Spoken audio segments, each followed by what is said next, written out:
Oui, les choses doivent...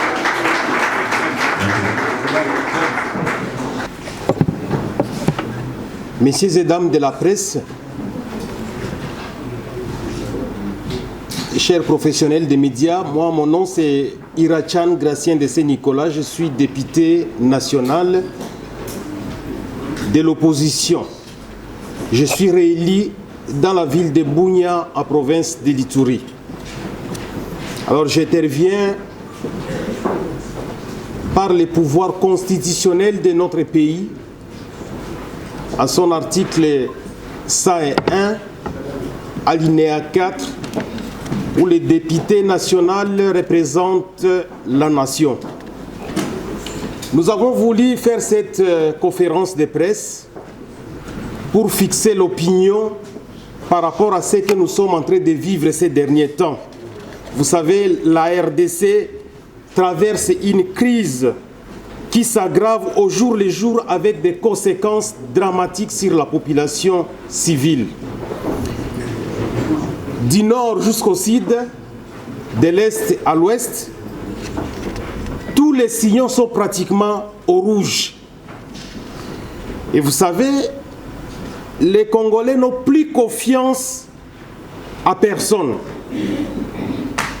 Les Congolais n'ont pas confiance aux Congolais. Les institutions n'ont plus confiance entre elles.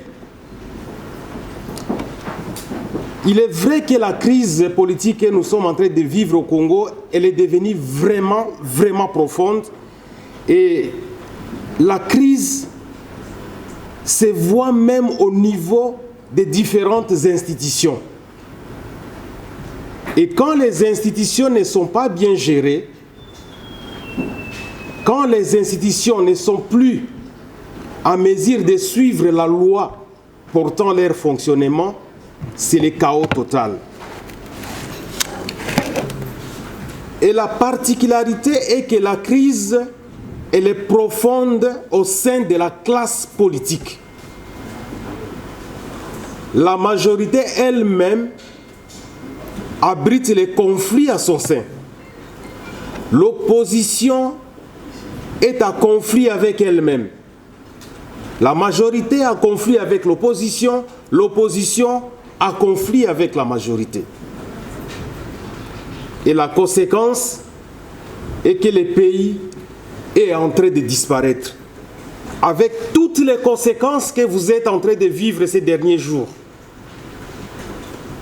Je ne voudrais même pas rappeler qu'aujourd'hui, la RDC, c'est un pays qui est livré au monde entier comme un terrain de promenade, où les gens peuvent entrer et sortir comme ils veulent. C'est ici le moment de déplorer cette agression que nous sommes en train de vivre à l'est de la RDC par le Rwanda, mais aussi toutes ces forces étrangères qui existent en RDC en dehors de Rwanda qui a agressé les pays. Il n'est pas normal dans un État souverain comme la RDC, qui est toutes ces forces, tous ces pays qui puissent exister et exercer leur influence. Vous savez qu'il y a les opérations conjointes Ouganda et FARDC. L'Ouganda, c'est un autre pays. Quand vous prenez la MONUSCO, qui a fait plus de 25 ans, sans aucun bilan aujourd'hui, qui abrite le monde entier à son sein, parce que ce sont les Nations Unies. Quand vous prenez les alliés du gouvernement, et vous prenez les alliés de toutes ces forces qui opèrent en RDC, franchement, ça fait la honte. La RDC devient la terre de désespoir. À l'Est, tous les jours, il y a des gens qui meurent. Inutile qu'on puisse vous les rappeler que la rébellion fait rage avec l'agression, les groupes armés. Du côté ouest, vous connaissez qu'il y a des situations avec les Mobondo. Et quand vous voyez le plus grand mal qui tue et que le peuple congolais ne sait pas, c'est la famine. Le peuple congolais est affamé et tous les jours, les gens meurent d'une façon isolée, mais personne ne sait comptabiliser ces nombres, tout simplement parce que le peuple n'a plus rien à manger. En dehors de tout cela, Vous trouvez qu'aujourd'hui, la RDC, c'est un pays où il n'y a plus de routes. Un pays où il n'y a plus aucune politique de la santé. Un pays où il n'y a plus une politique éducationnelle. Un pays où la gouvernance est chaotique, avec tous les résultats que nous savons aujourd'hui, que ce soit dans la ville de Kinshasa et dans toutes les provinces. Mesdames et messieurs de la presse, la situation est grave. En dehors de tous les maux que nous vivons dans notre pays, vient encore de s'ajouter la catastrophe naturelle. Nous sommes avec vous à Kinshasa. Vous savez que ces 2 dernières semaines, nous avons vécu les pires cauchemars au sein de la population. Il est donc temps que la population réfléchisse, que les dirigeants réfléchissent sur ce qu'il faut faire afin que nous puissions sortir de cet état que nous sommes en train de déplorer tous. Nous avons apprécié le processus de Nairobi. Nous avons apprécié le processus de Luanda.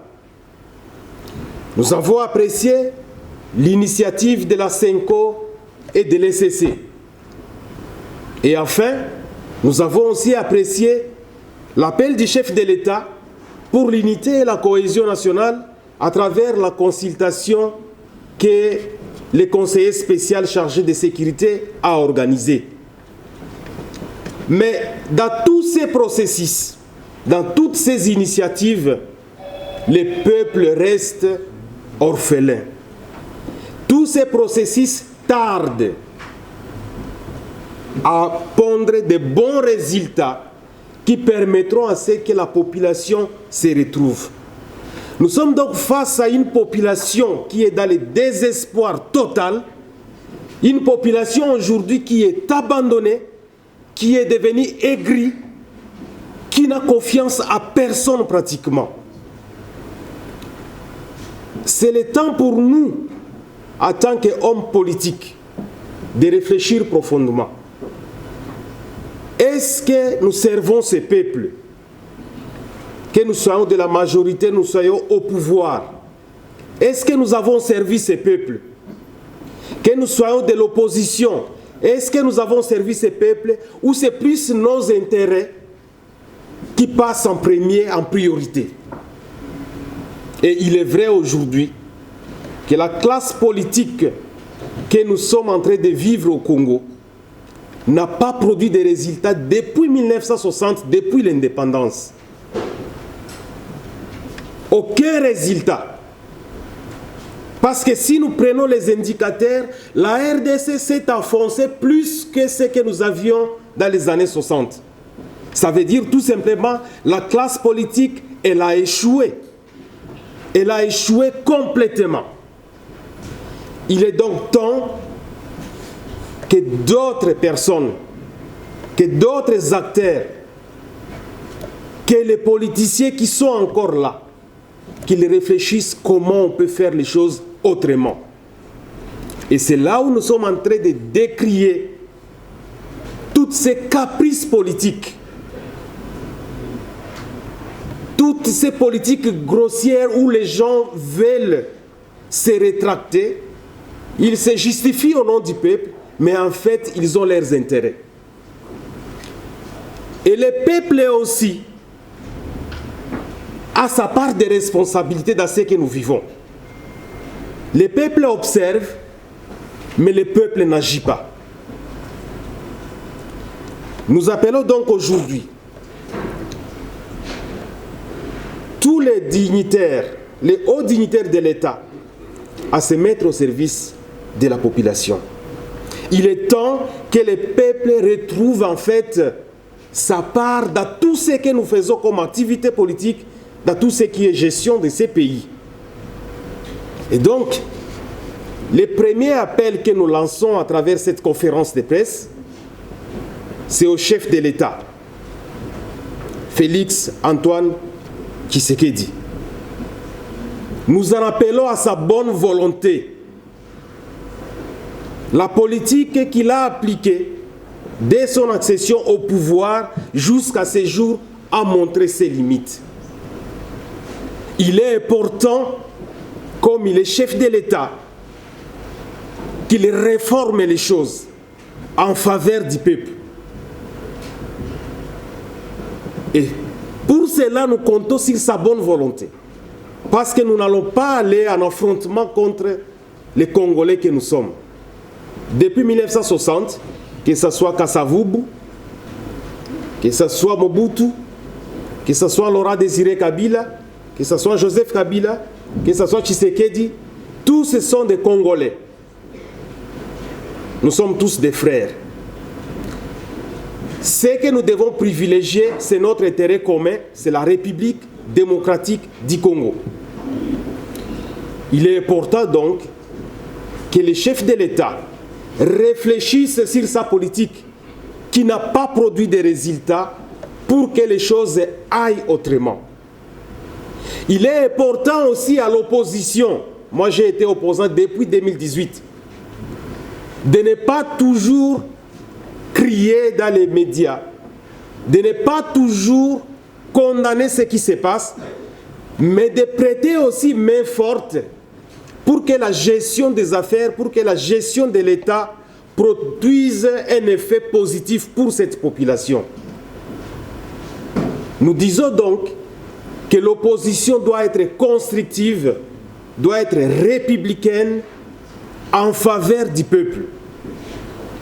Nous devons bannir avec cette phase la haine, de s'aimer la haine dans la politique. Parce que ce que nous vivons en RDC, c'est comme si nous sommes des ennemis entre nous. Et pourtant, nous sommes des frères. Nous devons apporter des solutions à ceux qui gèrent. Et ceux qui gèrent doivent aussi apporter des solutions à ceux qui sont en dehors de la gestion. Je voudrais quand même rappeler ici que l'opposition est muselée. L'opposition est écrasée. L'opposition ne sait plus exprimer ses droits. Et vous savez combien nous sommes en prison. Nous avons fui, nous sommes en exil. Personne ne sait descendre dans la rue. Personne ne sait parler mal parce qu'il sera interpellé, arrêté. Et pourtant, un pouvoir sans opposition dans un régime de démocratie, c'est un pouvoir qui ne vaut pas la peine. Ça sera un pouvoir déséquilibré, un pouvoir qui ne profite pas à la population. Et donc, il est important que les pouvoirs en place et que l'opposition collaborent, travaillent ensemble. Et moi, en tant qu'opposant, je voudrais quand même demander à mes frères opposants de cesser avec la politique des chaises vides, d'affronter les gouvernements en face, d'aller vers les gouvernements pour proposer des pistes de solutions, d'aller vers le gouvernement pour réfléchir ensemble, pour donner les cahiers de charges qui constituent ce que nous n'apprécions pas, nous, en tant qu'opposants. Je l'ai répondu, j'y ai revenu plusieurs fois lors de nos échanges, que ce soit avec les chefs de l'État, que ce soit avec le conseil spécial, pour que l'opposition ait quand même ce climat de travail. Mais que l'opposition aussi n'exagère pas, parce qu'à un moment donné, nous sommes dans un pays comme si l'opposition s'imposait en dehors de la loi. Et ça, c'est condamnable. C'est dans cette optique aujourd'hui où le pays ne marche pas, où nous sommes en crise, où nous vivons le chaos partout dans les 26 provinces, y compris la ville de Kinshasa, que nous avons pris l'initiative avec d'autres opposants qui ont la bonne volonté d'aller rencontrer les conseillers spéciaux chargés de sécurité pour dire clairement les mots qui rongent notre pays, pour demander à ce que nous puissions contribuer que la guerre cesse, pour dire clairement que le pays doit changer et que le peuple doit retrouver sa valeur. Et donc, messieurs, mesdames de la presse, nous sommes donc disposés à répondre à vos questions parce que nous pensons que l'heure est venue où nous devons réfléchir autrement et prendre nos responsabilités en tant que fils de ces pays. Nous n'allons pas compter sur les étrangers. Nous n'allons pas compter sur les autres pays pour ramener la paix en RDC. La prospérité de la RDC la paix en RDC, ça se fera par les Congolais eux-mêmes.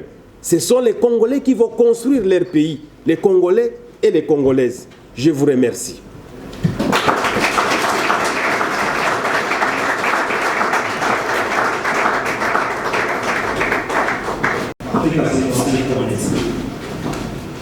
J'ai des préoccupations.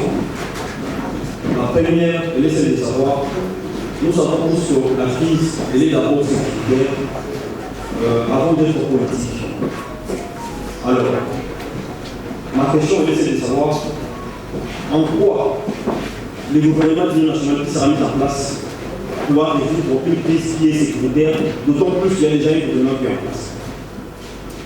La seconde, c'est concernant votre ancien parti, parce que vous avez été radié. Il y a une opinion qui pense que ceux qui ne sont pas partis vers les conseils en matière de sécurité du chef de l'État sont avec les mandats. Est-ce que, pouvez-vous nous dire, c'est après avoir consulté cela que vous avez décidé d'aller se faire consulter par les conseillers en matière de sécurité du chef de l'État? Merci. Merci pour ces questions, aux sous-questions.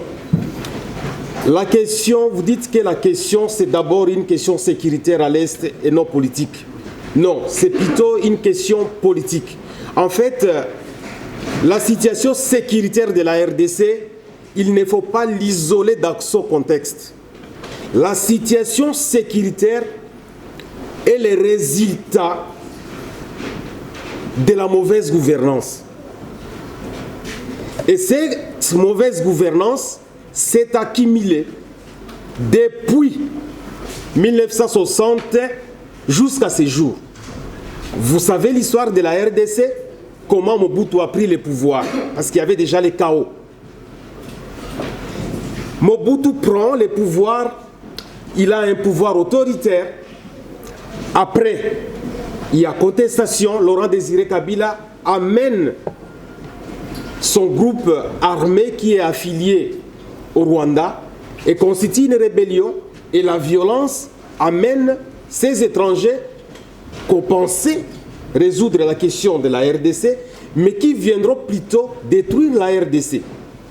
Et donc il y aura cycle de violence encore parce que ces pays qui sont rentrés vont organiser de nouvelles rébellions qui vont revenir sous forme de RCD Goma et de RCD KML, MLC et autres.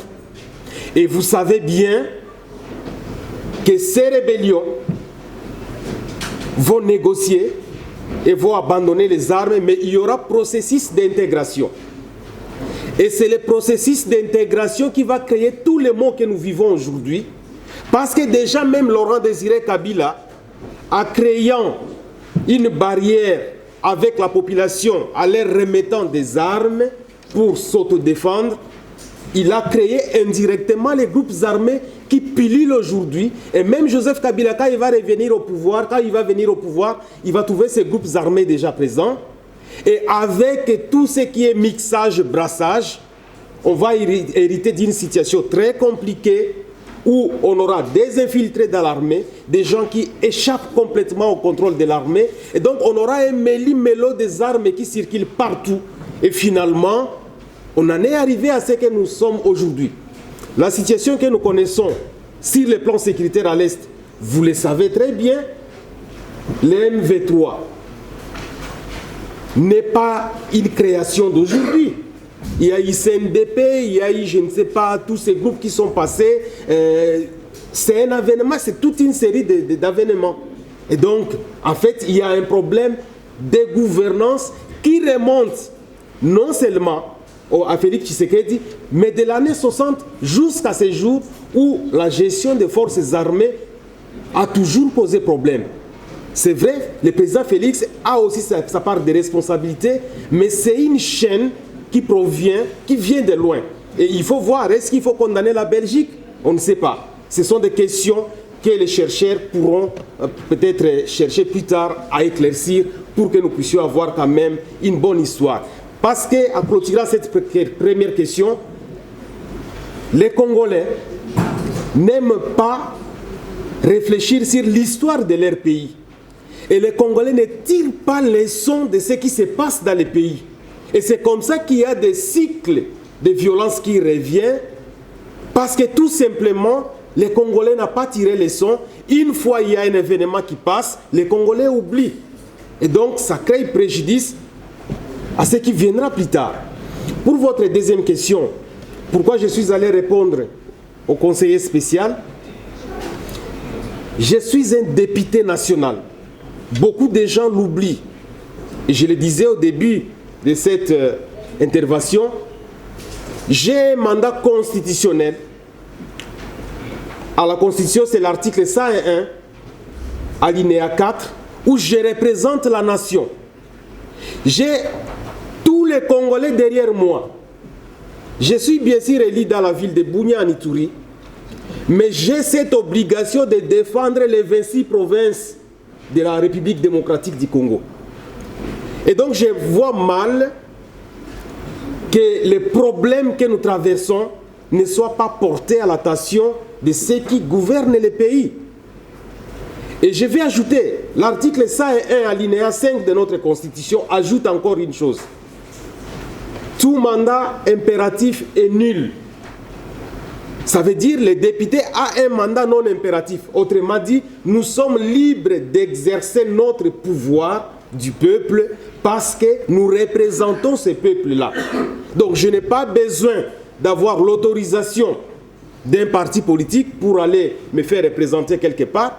Je n'ai pas besoin d'obtenir l'autorisation de qui que ce soit en dehors de ce peuple que je suis en train de représenter, parce que mon chef, c'est le peuple.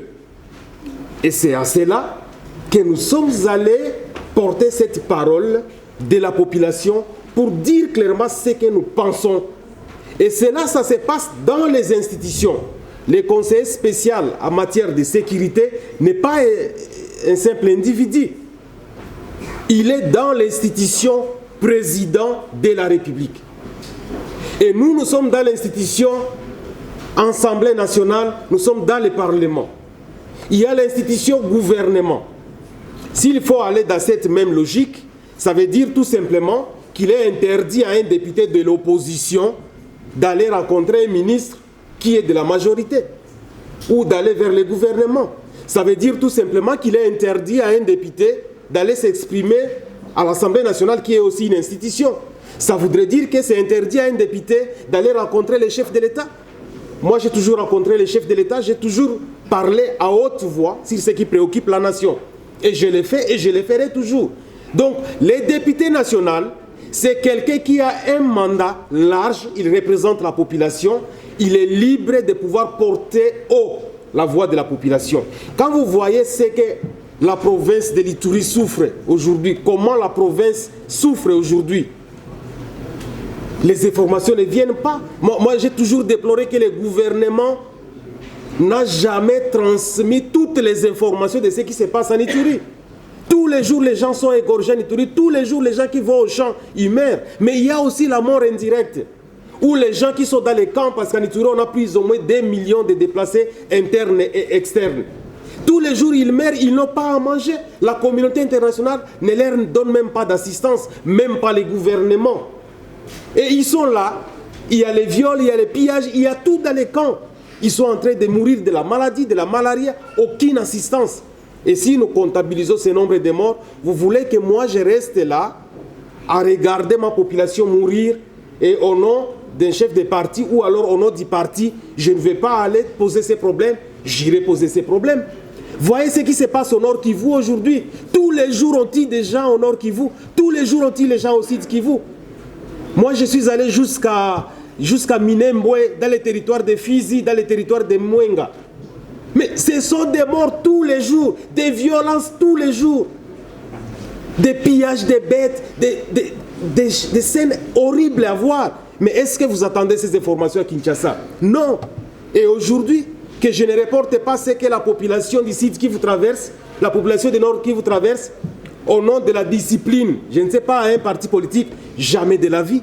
Moi, je vois le peuple, mon chef reste le peuple.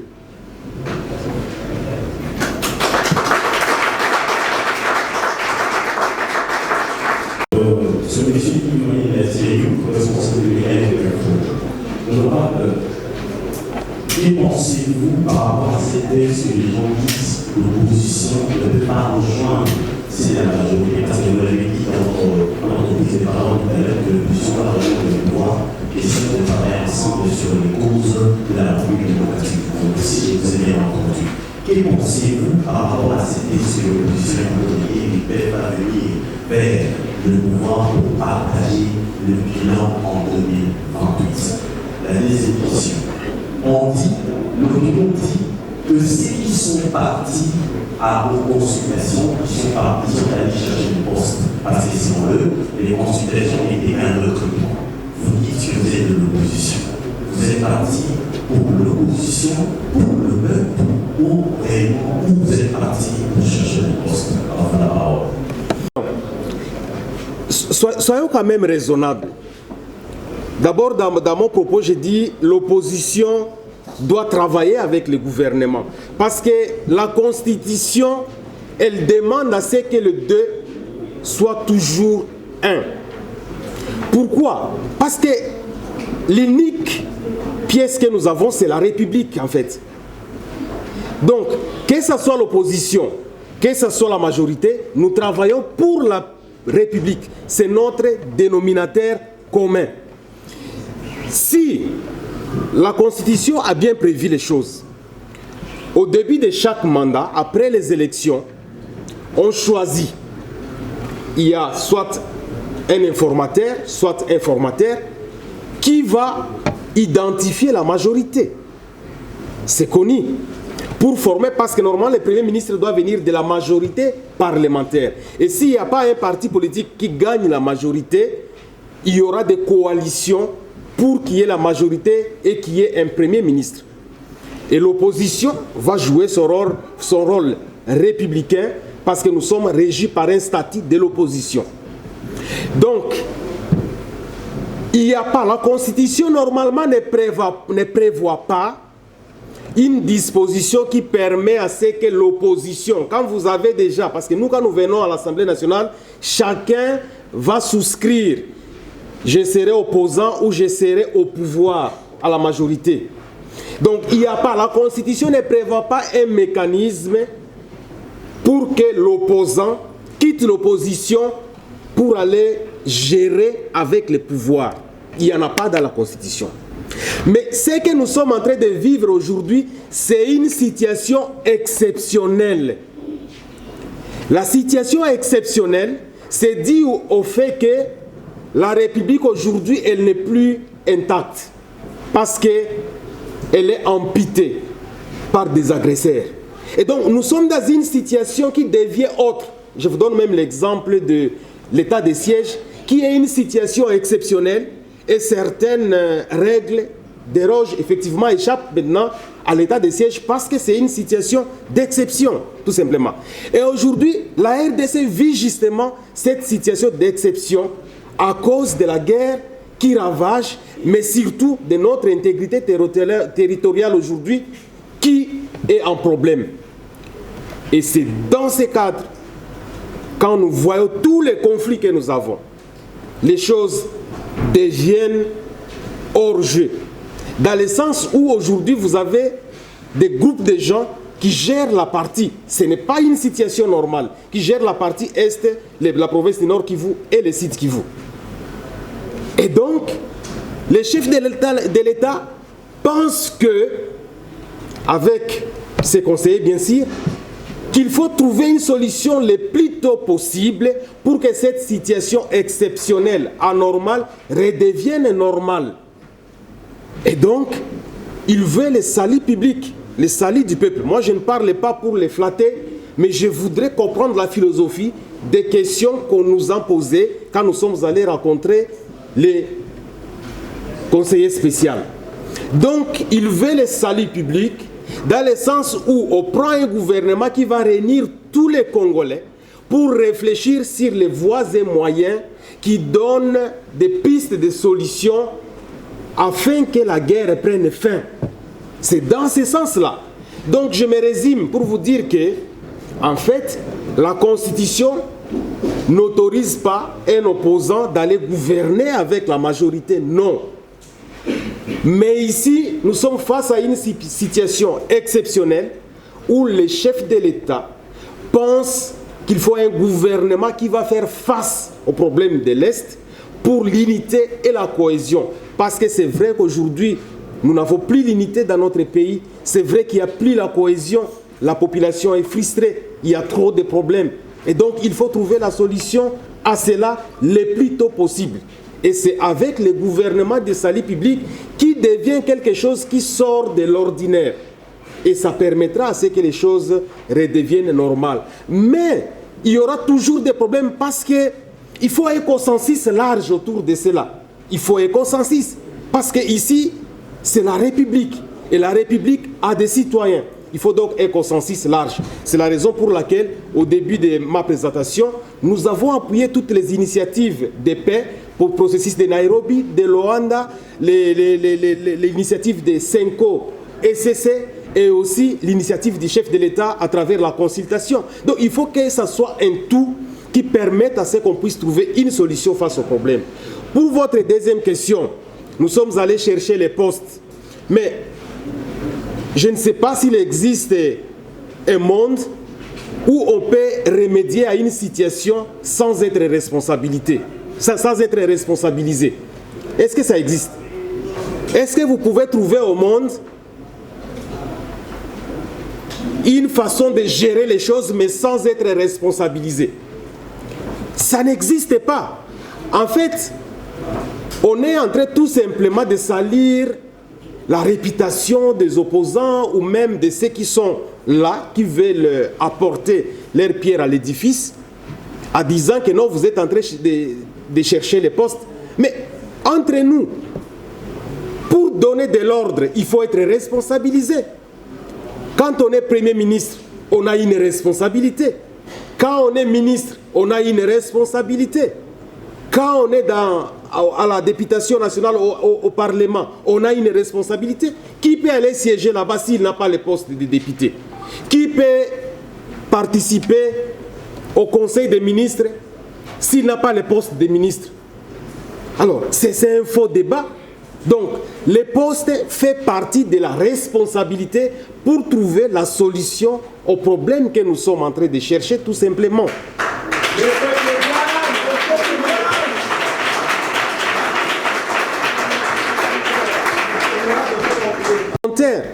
Vous pouvez aller apporter votre contribution au conseiller spécial et vous dites, parce que lui-même il demande là-bas, est-ce que vous voulez participer au gouvernement ou non? Le conseiller spécial il demande.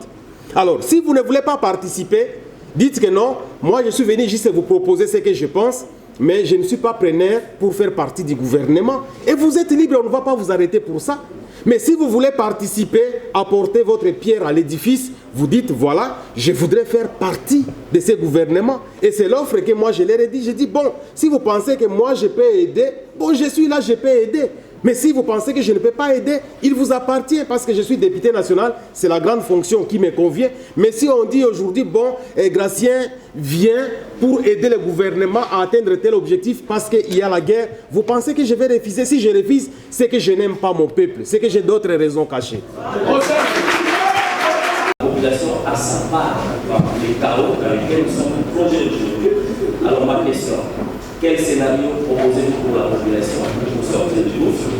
La deuxième, vous proposez, pensez-vous vraiment que le gouvernement de large union nationale serait la solution du moment où la tendance c'est de réduire les trains de vie de l'État?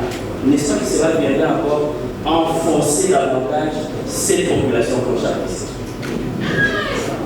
La part de la population, parce que nous les politiques, nous avons échoué à sensibiliser cette population à prendre sa responsabilité. Je m'explique.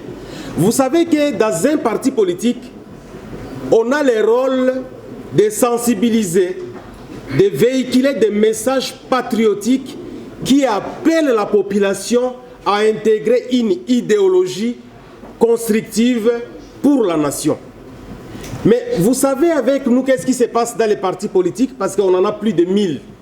Ce qui se passe, on va ramasser des gens, excusez-moi pour ces termes, on va prendre des gens, on va les rendre comme des robots. En fait, on va les robotiser pour dire, bon voilà, vous allez faire ceci, et vous allez juste acclamer, et on va vous donner l'argent des transports. Donc, nous-mêmes, nous avons détruit, nous les hommes politiques, nous avons détruit cette population parce que nous n'avons pas montré à cette population comment suivre les valeurs idéologiques constructives pour un pays, pour une nation. Et donc, quand vous voyez depuis Impair, parce que moi je suis né à l'époque de Impair, vous avez vu comment on nous faisait chanter. Et il n'y avait pas de dialogue, il n'y avait pas de débat, il n'y avait pas de discussion. Vous allez chanter Mobutu, Santa, je ne sais pas, Seko, Naseko, et c'était tout. On nous a abrutis à partir de cette époque-là. Et plus tard, Laurent Désiré Kabila arrive, lui ne voudra pas du parti, il fait l'autoritarisme. Et Joseph qui arrive par la suite, nous vient avec les PPRD. Les PPRD n'a pas véhiculé de bons messages non plus pour encadrer la population. Les PPRD aussi, excusez-moi de citer les noms, comme je citais Impair, je cite aussi les PPRD parce que c'était des partis au pouvoir. Mais ils ont usé aussi de la confiance du peuple pour les abrutir davantage, et il n'y avait pas justement cette séance éducationnelle qui pourrait permettre à ce que la population prenne conscience, soit consciente que nous devons revendiquer notre droit. Parce que ça doit passer par les pays. Et c'est une des causes aussi. Vous savez qu'en démocratie, il y a les statuts de l'opposition, il y a une loi portant fonctionnement des partis politiques. Cette loi, elle n'a jamais été appliquée. Parce qu'on devait financer les partis politiques de l'opposition, ou tous les partis politiques. Mais pourquoi on ne finance pas, ou on ne veut pas que cette loi soit mise en œuvre? Tout simplement parce qu'on veut que la population soit abrutie.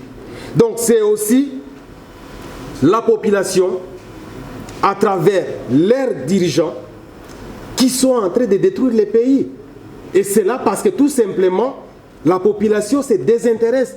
Vous avez vu pendant la campagne électorale, on ne vient pas pour véhiculer ou bien pour passer des messages constructifs, mais on vient plutôt parler avec la population pour les mentir, faire des promesses qu'on ne peut pas tenir, et après on leur distribue l'argent, et cette pauvre population, parce qu'elle n'a pas de moyens, elle prend les 1000 francs, les 2000 francs, les 3000 francs, et va aller voter.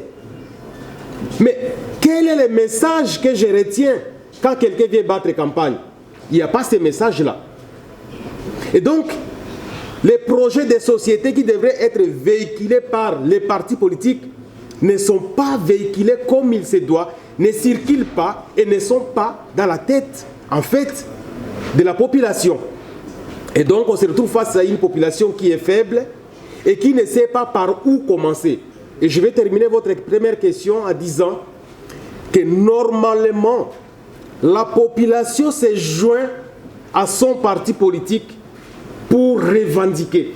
Parce que les partis politiques est le cadre idéal pour revendiquer une position politique ou un droit de la population, ou tout ce qui va en dehors de la bonne gouvernance. C'est le cadre dans les partis politiques.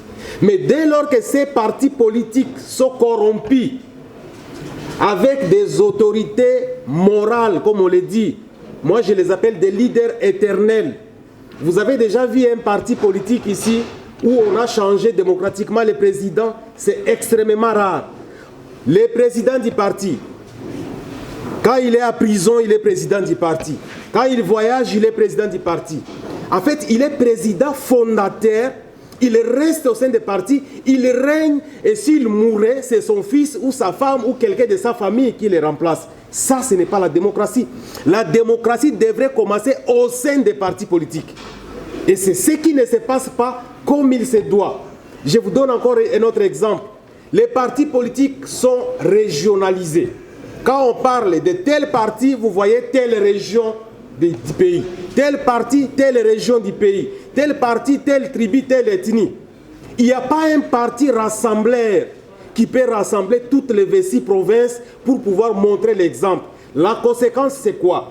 Il n'y a pas un parti qui peut produire la majorité au Parlement. Depuis que la RDC existe, on passe par des coalitions pour faire la majorité parce que nous sommes divisés.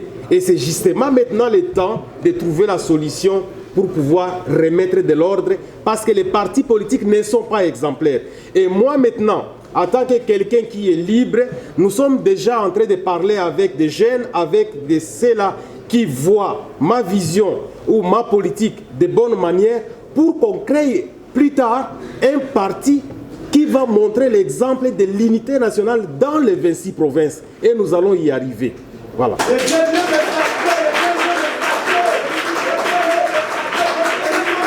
question.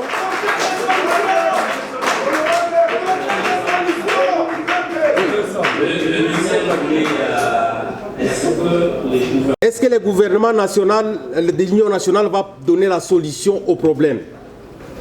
Quand nous sommes allés voir le conseiller spécial, il nous a demandé clairement quelle taille vous voulez pour ce gouvernement.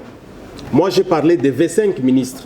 Ça, c'est moi, avec la délégation des opposants qui m'avaient accompagné. Nous étions 12. Nous avons demandé à ce que le gouvernement ne dépasse pas 25. Pourquoi? Parce que nous voulons justement réduire les traits des institutions pour que les gens n'aillent pas chercher des postes, mais trouvent des responsabilités utiles pour que les choses aillent de l'avant. Mais au-delà de votre question, je voudrais ajouter que le vrai problème de la RDC, ce n'est pas la réduction des trains de vie des institutions. Le vrai problème, c'est lutter contre la corruption. Parce que quand vous voyez l'argent que nous perdons chaque jour, chaque mois, cet argent pourrait aider la RDC à pouvoir se reconstruire, même si les gens qui sont dans les institutions étaient bien payés. On peut prendre l'argent de la corruption qu'on vole aujourd'hui et pouvoir l'ajouter sur les salaires des citoyens, pouvoir l'utiliser pour la production. Mais ça n'existe pas malheureusement. Et donc, nous pensons, et c'est ce qu'on nous a posé aussi la question, pourquoi le gouvernement, quelle serait la priorité du gouvernement de l'Union nationale? Il faut que le gouvernement travaille sur la corruption, lutte contre la corruption. Pour nous, c'est d'abord la priorité de ce gouvernement. Parce que nous, on a pensé d'abord à la sécurité, mais après, il faut lutter contre la corruption si on veut donner la solution au problème. Mais c'est vrai qu'il y a des institutions qui abusent. Vous savez, j'ai toujours été contre une rubrique qui existe dans le fonctionnement des institutions qu'on appelle fonds secrets de recherche. En fait, c'est même la porte de la corruption institutionnelle. Les fonds secrets là, c'est un montant qu'on attribue à un dignitaire, à un membre du gouvernement, et il ne va pas justifier cet argent. C'est pour l'argent, c'est pour distribuer, c'est pour gérer tout ce qu'il y a comme transport, tout ce qui peut venir et ce qui n'est pas budgétisé. Donc, il y a un travail effectivement qu'on doit faire des fonds pour dénicher tous les fonds secrets et pouvoir retravailler les budgets qui sont affectés aux institutions. Quand vous voyez un ministre passer avec 3, 4, 5, 6, 7 voitures comme cortège, c'est une dépense. C'est pratiquement une dépense parce qu'on n'a pas besoin de sécuriser un ministre avec plus de 2 voitures ici dans la ville de Kinshasa. Parce que les ministres ont peur de quoi? Et tous ces cortèges servent à quoi? C'est une dépense parce que ce sont des carburants qui se volatilisent. Ce sont des membres, des personnels qu'on paye en plus. La police qui devrait sécuriser la population est affectée à la suite d'une autorité. C'est une aberration. On peut juste avoir 1 ou 2 policiers, c'est fini, qui s'habillent en civil et qui est dans la voiture, qui suit les ministres. Et donc c'est vrai qu'il y a des choses à pouvoir retravailler au sein du gouvernement pour réduire les traits de vie des institutions. Mais la solution durable, c'est lutter contre la corruption d'abord et lutter contre les fichiers fictifs.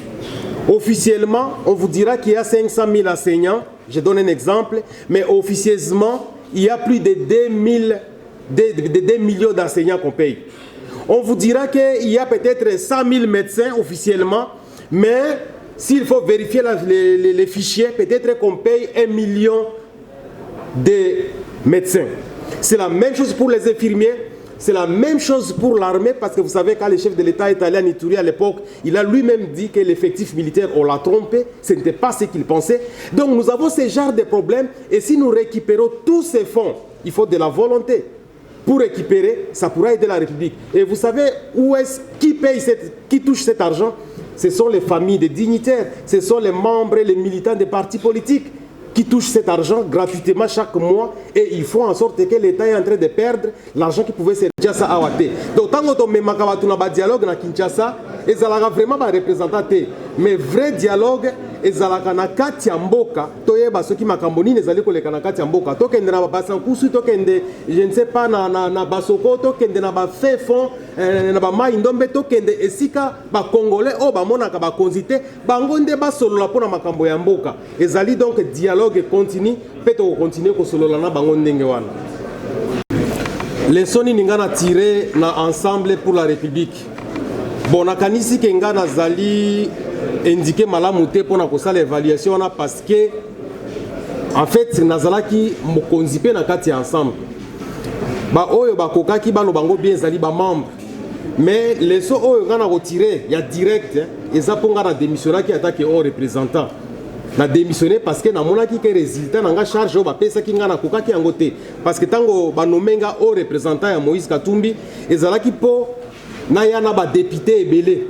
Mais bino moko bomoni lokola processus électoral elekaki et pesa ki biso chance te ya kozwa ba député.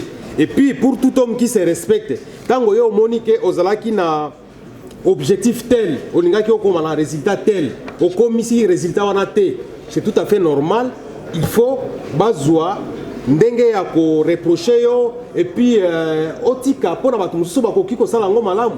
D'ailleurs esengaki batu mingi o basalaki ke ensemble asala bien te bakoka pour réfléchir pour ndenge ni bakoki ko sala prochainement parce que eloko oyo ngana moni oyo na ko tirer comme leçon tozalaki te à mesure ya ko riposter pour na élection o elekaki.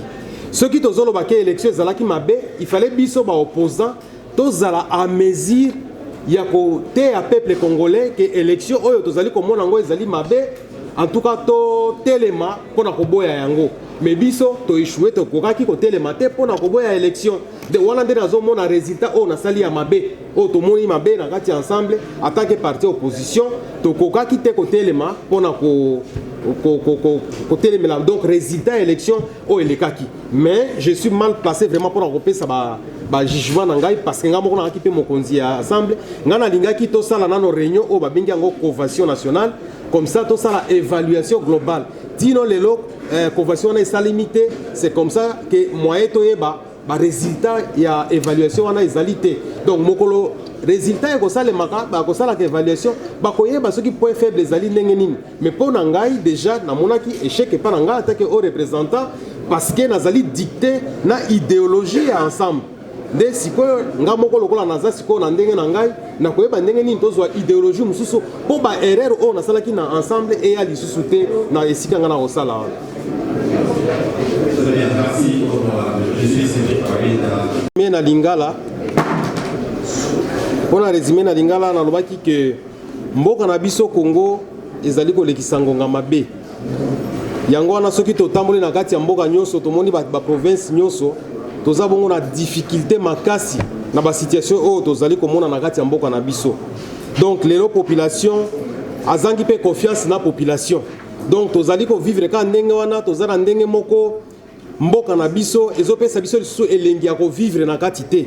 Donc ngana lobaki ke ezali ko senga ba institution bayeba ndenge nini bakoyokana poto kende liboso parce que ceux qui ba institution ba yokanité ba konza mboka ba yokanité et kozala makasi to mema mboka wana esika tozali kolinga nde angola tozali koloba ezali ko senga unité ezonga na kati ya mboka parce que tozana bitumba ezali koleka na este tozana bitumba mususu ezali koleka awa côté ouest tozana mboka na biso ba nguna bakoti na kati ya ba ndenge ba pays mususu lokola Rwanda bazwi biteni pe ya mboka na biso. Donc o wana nyonso zali ko sala ke mboka eza na problème ebele.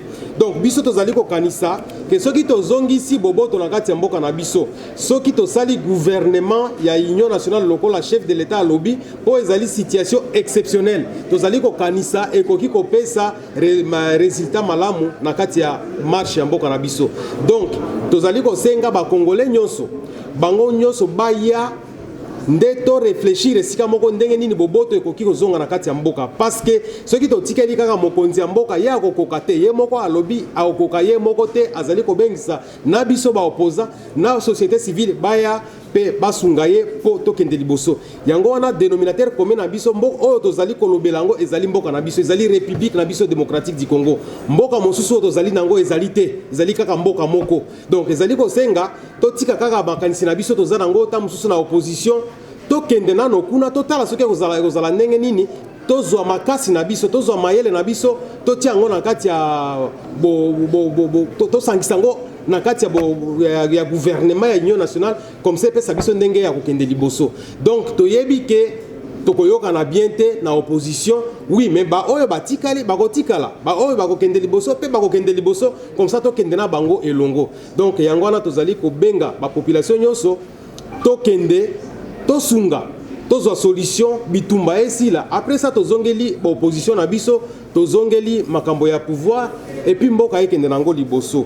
Yango wana tingi pona ba processus oyo ezali ko salema po boboto ezonga na kati ya mboka lokola processus ya Nairobi, processus ya Luanda, processus oyo Senko na ECC bazali ko sala, et puis bobengi ya chef de l'état Félix Tshisekedi pona cohésion pe na unité pour ça la consultation nationale, auti ko ça la consultation nationale, comme ça biso nyonso toza la place moko toyeba ndenge nini tokoki kotonga mboka, parce que ceux qui to bungisi mboka oyo mboka mosusu ekozala lisusu te oyo tokobenga ngo République démocratique du Congo, parce que ezali ba distraction mosusu tozali ko kotisa na kati ya gestion ya mboka, tozoyeba kate ke mboka oyo ceux qui to bungisi yango, ceux qui to koti na oyo babengi yango lelo balkanisation, tokozala lisusu na makasi te ya kozala esika moko na ndenge tozalaka lokola ba Congolais.